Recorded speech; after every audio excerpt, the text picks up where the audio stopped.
बिस्मिल्लाहिर्रहमानिर्रहीम। अस्सलाम वालेकुम dear viewers, welcome to my YouTube channel biology for medical students. आज के इस लेक्चर के अंदर हम बाकायदा ट्रांसक्रिप्शन को तफसील के साथ पढ़ते हैं।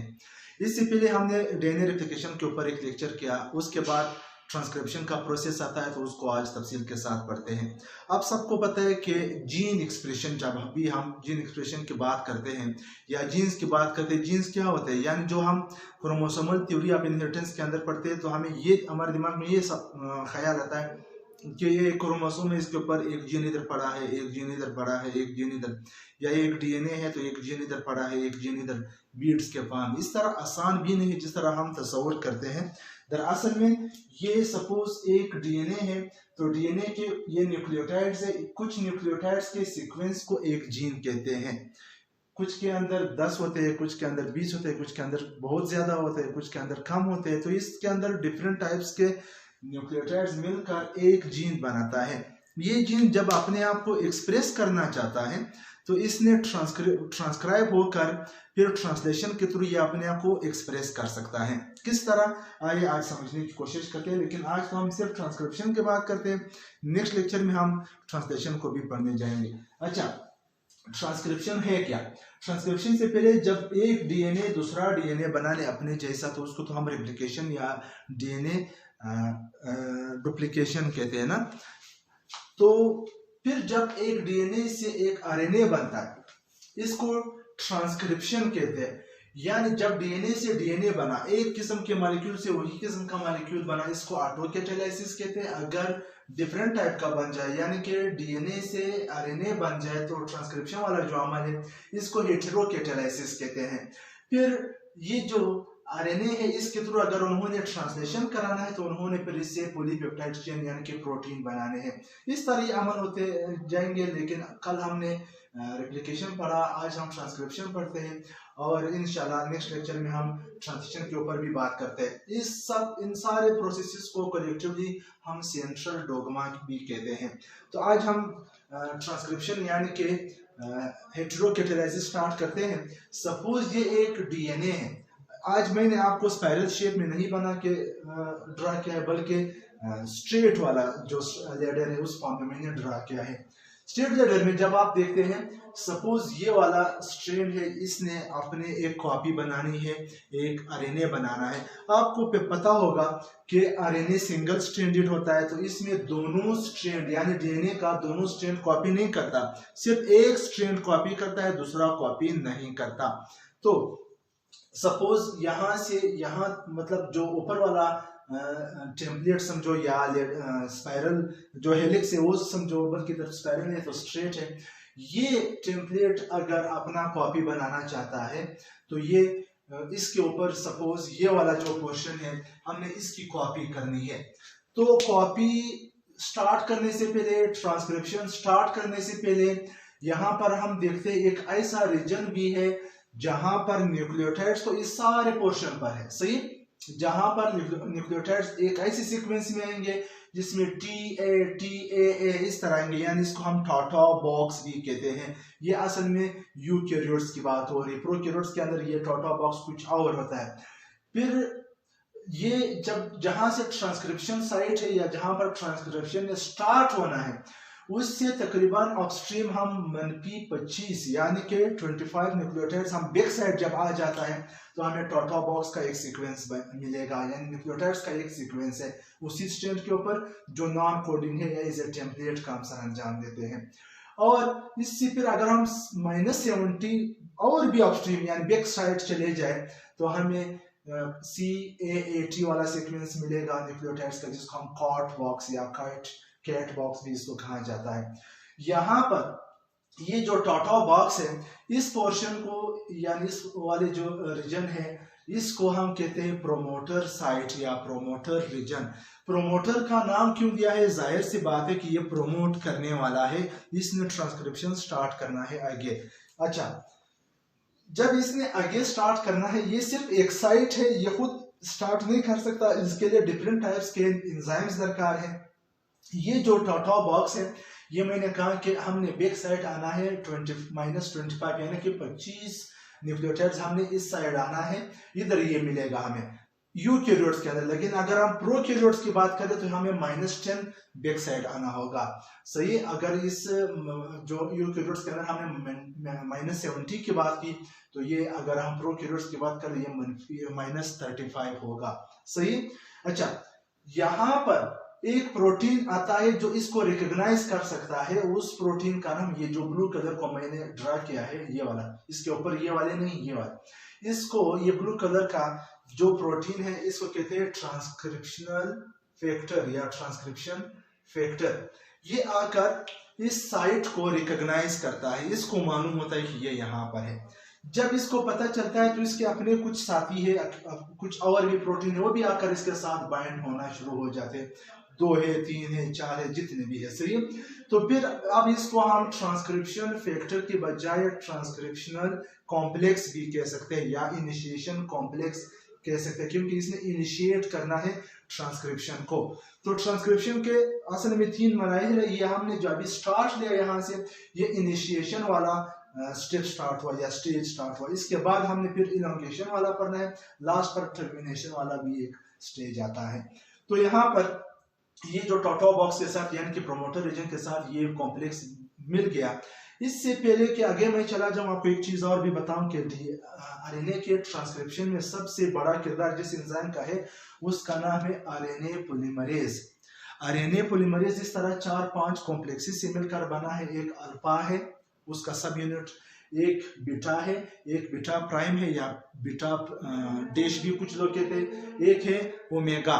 सबसे पहले जो इस प्रोटीन को या इस इनिशिएशन कॉम्प्लेक्स को रिकॉग्नाइज कर सकता है, यानी एज ए सेंसरी ऑर्गन, जिस तरह हमारे सेंसरी ऑर्गन है, हाथ है, जुबान है, मतलब स्किन है, जुबान है, अंके हैं, सेम इसका ये जो सिग्मा वाला फैक्टर है ये इसको दिखाई देता है। असल में ये जो पोर्शन है इसको कोर वाला पोर्शन भी कहते हैं। परमानेंटली ये यहाँ आकर इनिशिएशन स्टार्ट करता है, तो ये आकर सिग्मा वाला पोर्शन इसको रिकॉग्नाइज करता है और इसके साथ अटैच होता है। जब ये अटैच होता है इसके साथ तो फिर इस तरह स्ट्रक्चर बन जाएगा, यानी कि ये प्रोमोटर साइट है, ये इसके साथ वो कॉम्प्लेक्स है प्रोटीन का। कौन सा प्रोटीन? जो कि ट्रांसक्रिप्शन फैक्टर वाले थे।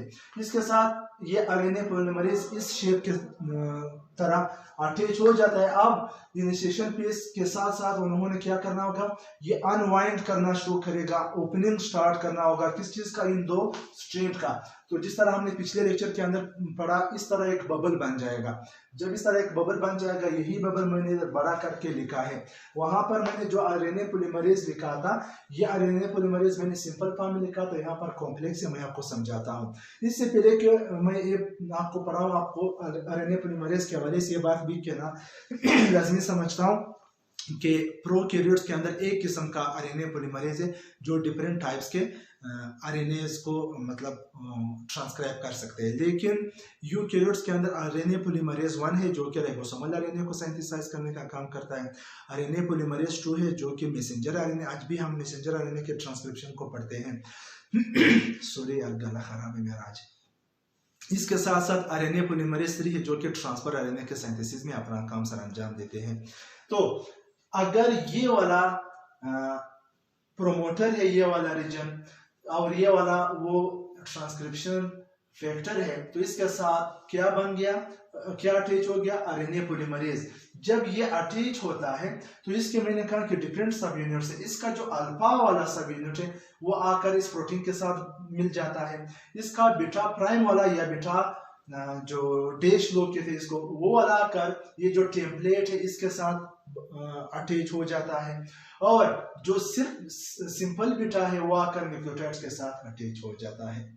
और ये क्यों इस साइड पर आ गया? ये भी तो एक मतलब स्ट्रैंड है। ये मैंने ये वाला क्यों सेलेक्ट किया है, आपको मैं एक बात समझाता हूँ।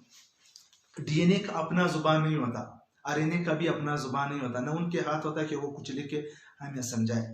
जब वो अपना कोई एक्सप्रेशन करता है, कोई हुक्म चलाता है, कोई इस तरह काम कर रहा होता है, तो वो कोड्स के जरिए करते हैं। कोड्स क्या है? यही न्यूक्लियोटाइड्स, मतलब 3 न्यूक्लियोटाइड्स या 4 न्यूक्लियोटाइड्स या 5 न्यूक्लियोटाइड्स से जो चीज़ बनती है ये इनके कोड्स होते हैं। फिर उन्होंने जो इसको ट्रांसक्राइब करना है, इसको ट्रांसलेट करना है, फिर वो 3 उठाकर उनसे एक कोड बनाता है, जिस तरह AUG है, सही, यानी एडेनिन, यूरासिल, गुआनिन। इस तरह ये इस कोड के थ्रू हमें बताते हैं या हमारे साइटोप्लाज्म को बताते हैं कि ये वाला प्रोटीन बनाना चाहिए, ये वाला अमीनो एसिड बनाना चाहिए। सही। तो ये इसके कोडिंग लैंग्वेज है किसका, डीएनए का। सपोज हमें ये वाला कोड चाहिए या हमें ये वाला कोड चाहिए अमीनो एसिड के लिए, या हमें ये वाला कोड चाहिए, हमें ये जो भी कोड हमें दरकार है किसी भी अमीनो एसिड के लिए। सपोज अगर हमें ये वाला चाहिए, ये जो स्ट्रेन है ये तो कोडिंग स्ट्रेन है, हमें ये कोड चाहिए, ये कोड चाहिए, ये कोड चाहिए डिफरेंट अमीनो एसिड्स के लिए। याद रखना ये मैंने अपने आप से दिया है, इस नाम की बिल्कुल आपको अमीनो एसिड्स नहीं मिलेंगे, ये मैंने अपने आप से ये नाम दिए। सही। अच्छा ये एक अमीनो एसिड है लेकिन ये नहीं है। सही। अच्छा मिथ्यूनिन है वो। यहाँ पर देखो सपोज हमें ये कोड दरकार है तो इस वाला जो ये वाला जो स्ट्रेन है इसको हम कहते हैं कोडिंग स्ट्रेन या सेंस स्ट्रेन। लेकिन अगर इसी से हम ट्रांसक्राइब कर ले, यही वाला स्ट्रेन एक नया स्ट्रेन यानी आरएनए सिंथेसाइज कर ले, फिर एक प्रॉब्लम क्रिएट होता है।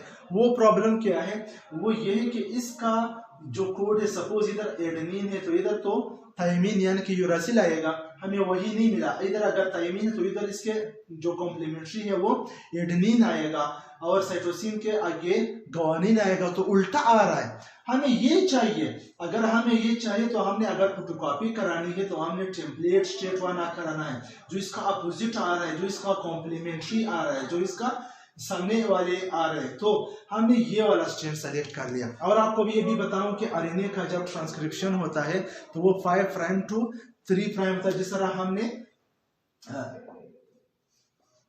डीएनए का पढ़ा था।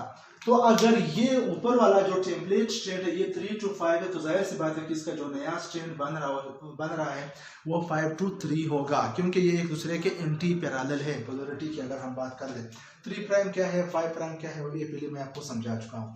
अच्छा, अगर ये टेम्पलेट स्ट्रेन है, इसने अभी एक नया स्ट्रेन बनाना है, तो इधर एक फैक्टर है, उसको RH-O फैक्टर या इसको रो फैक्टर कहते हैं। इसका 2 फंक्शन है यहाँ पर, ये इलॉन्गेशन में भी हेल्प करता है, ये टर्मिनेशन में भी हेल्प करता है। अब हमें इलॉन्गेशन वाला स्टेज को आगे लेकर जाना है। आरएनए पॉलीमरेज के थ्रू अब हमने इसको इलॉन्गेट करना है और सिंथेसाइज करना है। ये एक आरएनए बन रहा है। जब आरएनए बन रहा है तो जाहिर सी बात है हमें ये वाला कोड चाहिए था, इसको 2 मिनट के लिए छोड़ दो।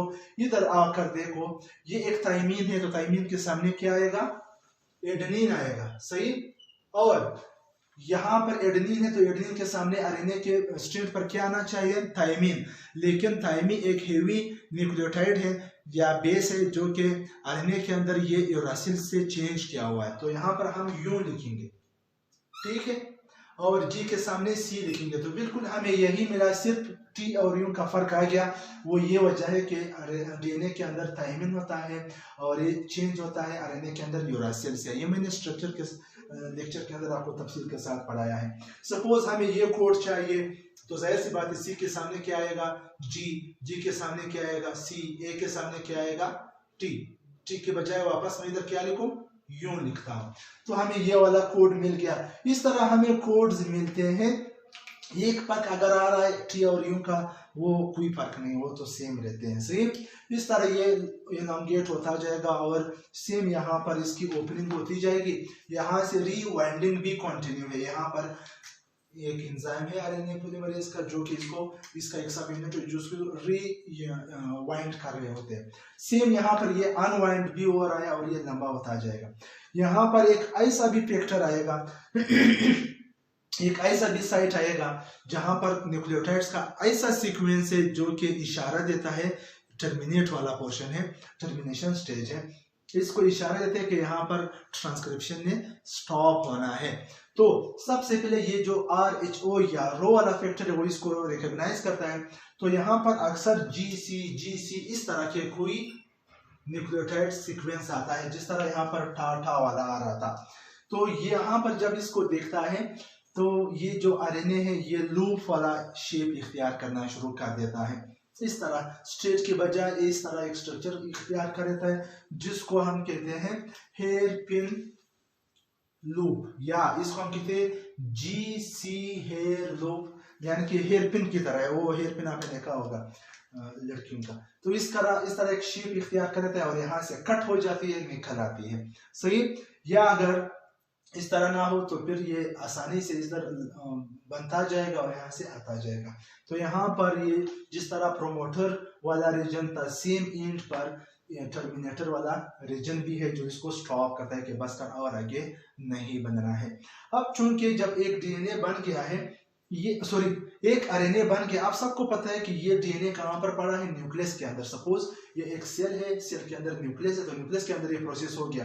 अब इसने न्यूक्लियस के, आपको अब पता है कि न्यूक्लियस के अंदर सब, ये एक सेल है, ये एक न्यूक्लियस है, इसके अंदर ये बन भी गया, तो यहाँ पर न्यूक्लियोपोर्स है, ये इसके थ्रू निकल आएगा। अगर ये प्रोकैरियोट्स में बना, प्रोकैरियोट्स में आपको बताऊं कि प्रोकैरियोट्स में तो न्यूक्लियस है नहीं, तो ये फ्रीली साइटोप्लाज्म में अपना काम सर अंजाम देगा। लेकिन अगर ये यूकैरियोट्स में बना तो फिर एक मसला है, वो मसला क्या है कि इसने यहाँ से निकलना होगा, साइटोप्लाज्म में आना होगा, राइबोसोमल और ट्रांसफर आरएनए तक पहुंचना होगा। तो इस वक्त ये खतरा है कि न्यूक्लियस एंजाइम या फास्फोलिपिडेज एंजाइम्स इसको डीजेनरेट ना करे। तो इससे बचाने के लिए हमने इसके ऊपर एक और भी काम सर अंजाम देना है, उसका नाम है पोस्ट ट्रांसक्रिप्शनल मॉडिफिकेशन। पोस्ट मतलब बाद में, ट्रांसक्रिप्शन मॉडिफिकेशन, ट्रांसक्रिप्शन के बाद इसके अंदर कुछ मॉडिफिकेशंस होते हैं, जिस तरह गोल्जी अपैरेटस करते हैं, हमने ऑर्गेनल्स के अंदर पढ़ा था, सही। तो किस तरह यहाँ पर ये सपोज ये एक आरएनए है, इसका 5 प्राइम है, इसका 3 प्राइम है, सही, मैसेंजर आरएनए है। तो इसके जो हेड वाला पोर्शन है यहाँ पर इसको केप दिया जाता है, सही, और इसके एंड पर भी एक टेल दिया जाता है ताकि इसका प्रोटेक्शन हो। अगर ये वाले प्रोटेक्शन हो जाए 300 to 500 न्यूक्लियोटाइड्स या कुछ से कम भी आ सकते हैं, इस तरह के इसको टेल दिया जाता है, केप भी दिया जाता है। केप के साथ यहाँ पर GTP या गुआनोसिन ट्राइफॉस्फेट के साथ 7 मेथाइल अटैच किया जाता है, तो इसका प्रोटेक्शन अब हो गया। अब ये कोई एंजाइम न्यूक्लियस या दूसरे इसको डैमेज नहीं कर सकते। और एंड पर क्या अटैच किया जाता है, इधर पॉली एडिनाइलिक एसिड इसके साथ अटैच किया जाता है, और ये भी अब प्रोटेक्टेड है। यहाँ पर बात खत्म नहीं हुई। जब आरएनए बनता है प्रोकैरियोट्स के अंदर, वहां पर कोई ऐसा रीजन नहीं है जो नॉन कोडिंग होता है, सब के सब कोडिंग है, उसको एक्सॉन्स कहते हैं, सही। लेकिन अगर हम इंसान की बात कर ले या फिर हम बात कर ले यूकैरियोट्स की, तो वहां पर अगर आरएनए इधर इस तरह बन गया, तो इधर मैंने 2 कलर्स इस्तेमाल किए, रेड ग्रीन, रेड ग्रीन। यहाँ पर जो ग्रीन है वो एक्सॉन्स है, एक्सॉन्स मतलब कोडिंग रीजन, यहाँ से यहाँ पर कोड्स मौजूद है, ये कोड जाकर एक अमीनो एसिड को बना लेगा। लेकिन कुछ ऐसे रीजन्स भी आ रहे हैं जो कि उसको इंट्रॉन कहते हैं, तो जो इंट्रॉन है वो किसी काम के नहीं है, वो नॉन कोडिंग है। तो यहाँ पर फिर जो मैंने यहाँ पर कहा कि ये बात यहाँ पर खत्म नहीं हुई, तो वो क्या है, हमने अभी इसका मैच्योरेशन कराना है। मैच्योरेशन क्या है, यानी इसकी स्प्लाइसिंग करानी है।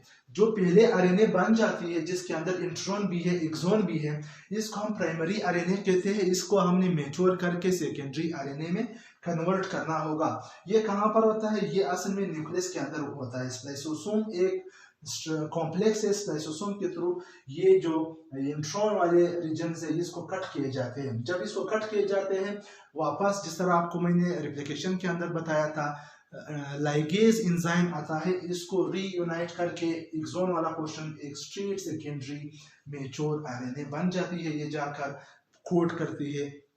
जब आपको पता है कि एडेनिन, गुआनिन, थायमिन, साइटोसिन, या फिर एडेनिन है, गुआनिन है, यूरासिल है, तो यूरासिल की बात हम अक्सर करते हैं। इन 4 कोड्स को कलेक्टिवली हम मिल मिलाकर 64 कोड्स बना सकते हैं, यानी 64 डिफरेंट टाइप्स के अमीनो एसिड्स के लिए कोड कर सकते हैं। लेकिन उनमें से जो 64 है, उनमें से 3 ऐसे हैं जो कि वो स्टॉप कोडॉन है। जहां पर वो आ जाता है स्टॉप कोडॉन, वो क्या करते हैं, वो ट्रांसलेशन को स्टॉप करता है कि वहां पर ट्रांसलेशन में नहीं होना है। वो क्या क्या हो सकता है, वो UAA हो सकता है, वो UGA हो सकता है, वो UAG हो सकता है। लेकिन जहां से ट्रांसलेशन में या एक्सप्रेशन में स्टार्ट होना है, वो सबसे पहला जो कोड है वो AUG है। कोड यानी कोडान, इसको 3 जो इधर इस तरह आपके सामने स्पेल्ड समझो, सही अल्फाबेट आ जाए, इसको एक कोडान के, इस कोडान के थ्रू ये अपना कोड भेज देते कि ये वाला अमीनो एसिड बनाओ, ये वाला, इसके अपना कोडिंग लैंग्वेज होता है ये। तो इस तरह एक मुकम्मल प्रोसेस सरंजाम होता है। तो ये है एक ट्रांसक्रिप्शन का लेक्चर। उम्मीद करता हूँ आपको समझ आ गया होगा। इसको और तफसील के साथ हम पढ़ते हैं। ये जो मैंने 61 की बात की, 61 जो रहते हैं सेम, यानी कि जब 64 से हम 3 निकाले तो कितने बनते हैं 61। यानी इंसान के अंदर अगर हम कोड्स की बात करें जो कोडिंग के लिए रिस्पॉन्सिबल है या मतलब एक बाकायदा अमीनो एसिड बना सकता है, अभी तक जो रिकॉर्ड हुए हैं वो 45 है सही, लेकिन डिफरेंट टाइप एनिमल्स के अंदर अभी तक 64 हुए हैं, या उसमें अगर हम स्टॉप कोडॉन या नॉनसेंस कोडॉन निकालें तो 61 बनते हैं। अगला जो लेक्चर है वो बहुत इंटरेस्टेड है, क्योंकि अब इसी mRNA ने जाकर रिबोसोमल आरएनए के साथ मिलकर ट्रांसफर आरएनए की मदद से डिफरेंट टाइप्स के अमीनो एसिड्स बनाने हैं, एक पॉलीपेप्टाइड चेन बनाना है, प्रोटीन बनाने हैं। तो उम्मीद करता हूँ आपको ये सारी बातें समझ आ गई होंगे। अगले लेक्चर तक मुझे इजाज़त दीजिए और अपना ख्याल रखिएगा। अल्लाह हाफिज़।